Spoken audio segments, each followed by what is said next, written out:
नमस्कार दोस्तों। छोटी चर्चा ज्योतिष के ऊपर, और हम एक श्रृंखला आप लोगों के साथ साझा कर रहे थे।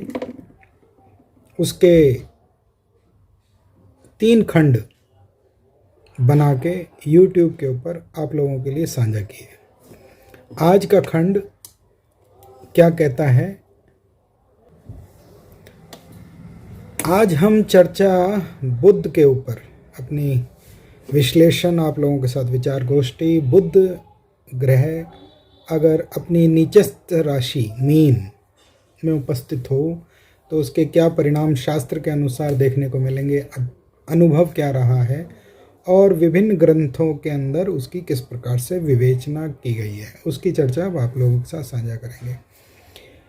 एक बार ये चर्चा पूरी हो जाए फिर उसके बाद, जैसे मैंने पहले आपसे कहा था कि नीच अवस्था के ग्रह या नीचस्थ राशि स्थित ग्रह भी कई बार अत्यधिक लाभ दे सकते हैं। केवल उसको समझना और उसको पहचानने का के मस्तिष्क में, और उन वस्तुओं को, चीज़ों को पहचानने के आपके मस्तिष्क में विचार उमड़ने चाहिए जिससे कि आप उसे ढूंढ सकें। आज की चर्चा मीन राशि स्थित बुध ग्रह की। कई बार जैसे कि हमने जब सूर्य से को नीच राशि स्थित बोला, सूर्य नीच राशि में होंगे तुला राशि के अंदर, और तुला राशि के अंदर चित्रा, स्वाति और विशाखा 3 नक्षत्र विद्यमान रहेंगे। अब सूर्य नीच राशि में तो हैं, किंतु नीच राशि में होने के उपरांत अगर वो प्रथम के अंशों में हैं, अर्थात 3 डिग्री 20 मिनट के अंश के अंदर हैं, तो वो चित्रा नक्षत्र के अंदर रहेंगे। और अगर उसकी गणना सूक्ष्म गणना में जाएंगे तो तुला राशि होने के कारण से, प्रथम नवांश होने के कारण से तुला नवांश में ही जाएंगे। तुला नवांश उसका वर्गोत्तम नवांश हुआ। तो कई लोगों के ये प्रश्न हैं कि जब हम नीच ग्रह को देख रहे हैं तो उसके जो परिणाम हैं, जो आपने स्थूल रूप में जो बताए, वो तो अनुमानित महसूस होते हैं, किंतु जो सूक्ष्म रूप में हैं उसके परिणाम बदलते क्यों हैं? उसका कारण यही है कि जब वो तुला राशि में हैं तो नवांश में कहाँ पे हैं, जब वो तुला राशि में तो दूसरे नवांश में कहाँ पे हैं। क्योंकि तुला राशि के अंदर अगर सूर्य प्रथम अंशों में है तो अपने तुला नवांश से, फिर वृश्चिक नवांश से, ऐसे वो आगे नवांश के अंदर भ्रमण करते हैं। तो जो पहली दृष्टि में जो फल प्राप्त हो रहा है, दूसरी दृष्टि में जाके उसके फल के अंदर थोड़ा बदलाव आ जाता है, ऐसा देखने को मिला है। खैर, आज हम ये सूक्ष्म गणना है, जैसे जैसे आप लोगों को ज्योतिषीय ज्ञान आप लोगों के साथ साझा करते जाएंगे, फिर आपको इसकी सूक्ष्म गणना के ऊपर भी रहस्य बताएंगे कि उसमें क्या अंतर और मत भेद उत्पन्न होता है। आज हम चर्चा कर रहे हैं मीन राशि स्थित बुध ग्रह की। मीन राशि के अंदर भी अगर वैसे सूक्ष्मता से देखें तो मीन राशि के अंदर पूर्वा भाद्रपद, उत्तर भाद्रपद और रेवती नक्षत्र विद्यमान रहते हैं।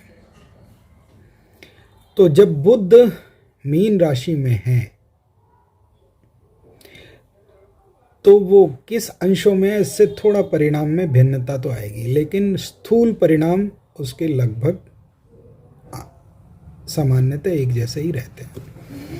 सूक्ष्मता में जाके उसके परिणाम बदलने शुरू हो जाते हैं, उसमें परिवर्तन आना शुरू हो जाता है। जैसे आज हम कर रहे हैं मीन राशि बुध फल अध्याय। शास्त्र क्या कह रहा है? कढ़ाई और बुनाई का कारीगर,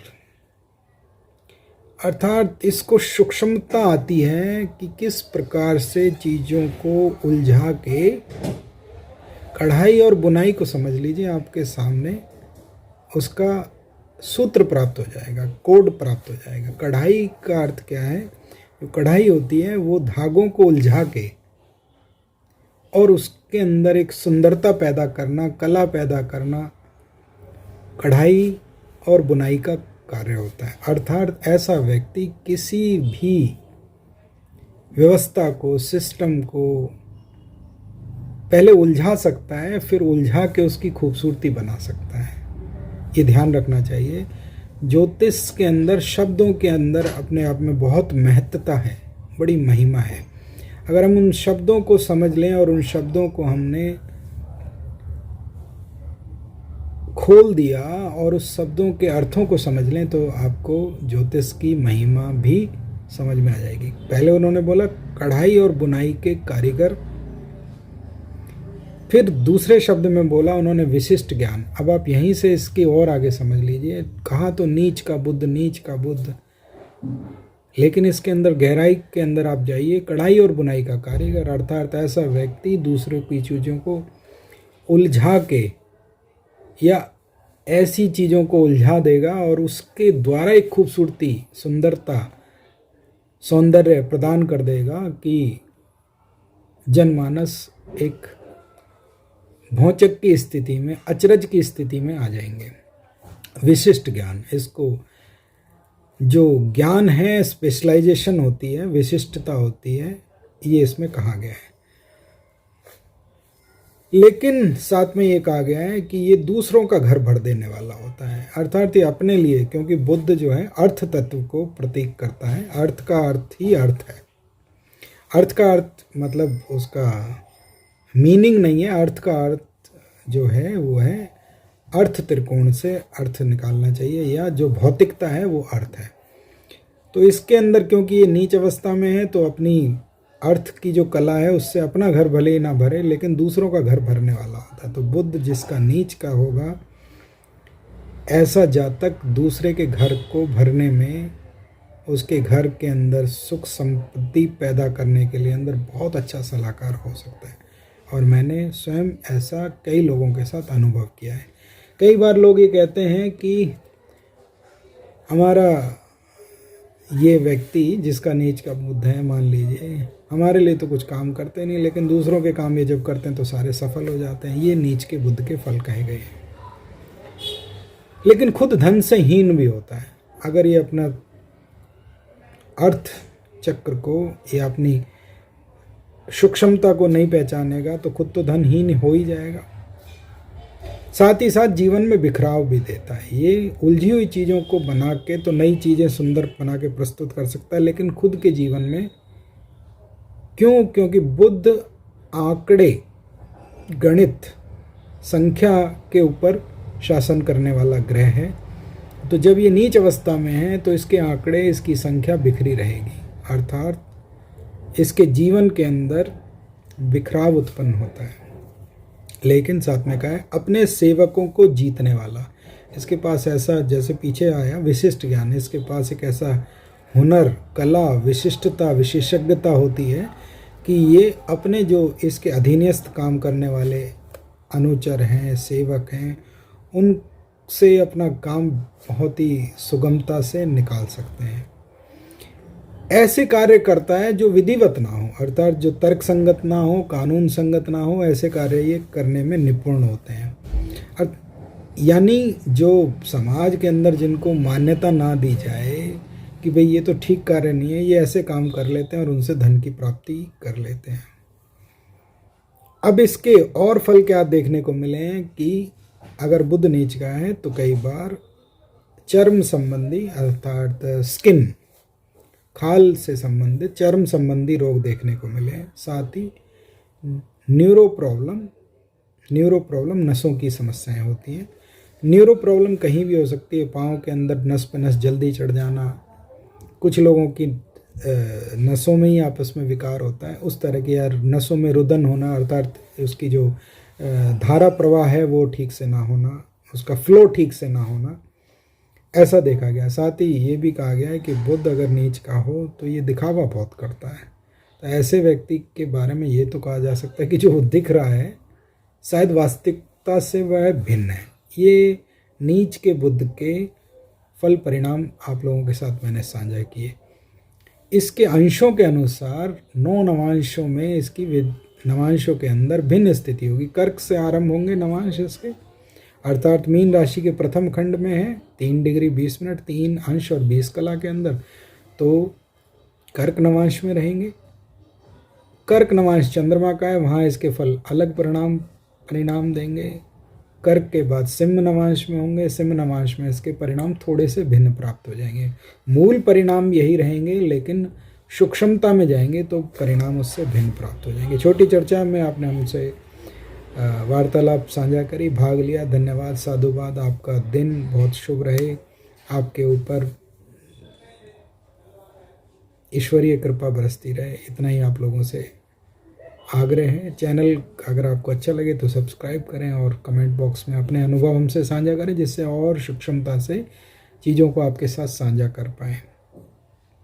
साथ ही एक विशेष बात कहना चाहता हूँ कि उपाय बहुत नीच के बुध के, चलो आज नीच के बुध की बात हम कर रहे हैं, नीच के बुध के ऊपर एक विशेष उपाय बता देते हैं। उपाय परिहार या उससे संबंधित कोई उपासना पूजा अलग अलग राशियों में अलग अलग प्रकार से की जाती है। जैसे मैंने पहले ही कहा था, मंत्र जाप से की जाए, दान से करी जाए, कवच पहन के करी जाए, या उससे संबंधित ऊर्जा उत्पन्न करके करी जाए। अलग अलग राशियों से अलग अलग उपाय बनते हैं। किस भाव में है उस भाव से संबंधित भी उपायों में सहायता प्रदान होती है। उस भाव से संबंधित संख्या भी प्राप्त होती है कि हमें किस प्रकार से उस उपाय की मात्रा कितनी रखनी चाहिए। सामान्य उपाय बुध का आज मैं बता देता हूँ। बुध का एक बहुत सामान्य उपाय है जो हम अक्सर अपने खाने के उपरांत सौंफ, और विशेषकर वह सौंफ जो शुगर कोटेड होती है, चीनी से लिप्त होती है, जो भोजन के बाद सौंफ लेते हैं हम, ऐसी सौंफ को बंद पैकेट सौंफ लीजिए और नीच के बुध के लिए मैंने बताया, उसको तोड़ के उसको खोल के निरीह प्राणी चींटियों के लिए डालिए पेड़ों के आसपास। उससे बुध के नीचत्व के फलों के जो खराब परिणाम है उससे दूर हटने में बहुत ही ज़्यादा आपको मदद मिलेगी। साथ ही जो चैनल हमारा ज्योतिष से अनभिज्ञ लोग देखते हैं, वो कैसे समझें कि उनकी पत्रिका के अंदर बुध अच्छे परिणाम नहीं दे रहे हैं या क्या है। बुध के जो कारक तत्व हैं वो कारक तत्व प्राणियों के रूप में बहन, बेटी, बुआएं, मौसी आदि होती हैं। तो अगर उनके परिवार के अंदर बहनें, बेटियां, बुआएं, मौसियां अत्यधिक पीड़ा स्थिति में हैं, तो ये अनुमान लगाना चाहिए कि बुध कहीं ना कहीं पत्रिका के अंदर एक अच्छा परिणाम नहीं दे रहा है। तो उसके लिए उसका उपाय कर सकते हैं। और अगर ये लगे कि ये हमारे सब लोग बहुत उत्तम स्थिति में हैं, तो इसका मतलब है बुध आपकी पत्रिका के अंदर अच्छा परिणाम दे रहा है। तो बुध से संबंधित जो ग्रहण करने वाली वस्तु हैं उनका भी इस्तेमाल किया जा सकता है।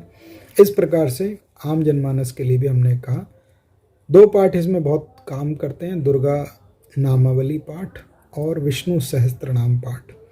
इससे बहुत अद्भुत लाभ प्राप्त हुए हैं। मैंने तो अपने जीवन में और बहुत सारे अपने प्रेक्षकों को जो मुझसे पूछते हैं या मुझसे परामर्श लेते हैं उनके साथ ये अनुभव साझा किए हैं। वैसे तो ये गोपनीय चर्चा है, इन चर्चाओं को YouTube पे डाल के एक गोपनीयता भंग हो रही है, क्योंकि ये अनुभव से और लगातार कार्य करने से आता है। फिर भी जो समाज के हित में हो तो वो गोपनीय क्या है, वो हित में ही तो है। आप इसका प्रयोग करेंगे, आपको बहुत लाभ मिलेगा। धन्यवाद, प्रणाम, त्रुटियों के लिए क्षमा। अपने परिवार का, अपने देश का, अपने वसुधरा का ध्यान रखिएगा। धन्यवाद।